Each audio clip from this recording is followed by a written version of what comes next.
پیمز کے nursing school کی لاکھوں روپے فیس اور لیپ ٹاپ چوری کا معاملہ۔ پیمز انتظامیہ کو سبکی کا سامنا، ڈاکٹر کو پرنسپل بنا کر نوٹیفیکیشن واپس دینا پڑا۔ چوری کے بعد پرنسپل تبدیل کیا، نرسنگ کونسل کی وارننگ کے بعد ڈاکٹر کو سیٹ سے ہٹا دیا۔ پیمز کے اسکول آف نرسنگ سے 8 لاکھ روپے اور 2 لیپ ٹاپ چوری کچھ بھی برآمد نہ ہو سکا۔ اسکول کے ذمہ داران کے خلاف کارروائی کی بجائے پرنسپل تبدیل کر دی گئی ہے۔ اس حوالے سے مزید جانیں گے ندیم چودھری۔ جی ندیم چودھری، بتائیے گا کیا تفصیلات ہیں؟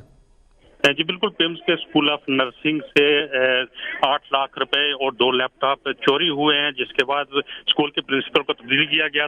تبدیل کرنے کے بعد ایک ڈاکٹر کو پرنسپل بنایا گیا، جس پر نرسنگ کونسل نے ان کو مراسلہ لکھا کہ کسی بھی ڈاکٹر کو نرسنگ اسکول کا پرنسپل نہیں تعینات کیا جا سکتا، جس کے بعد اس نوٹیفیکیشن کو پیمز کو سبکی کا سامنا کرنا پڑا۔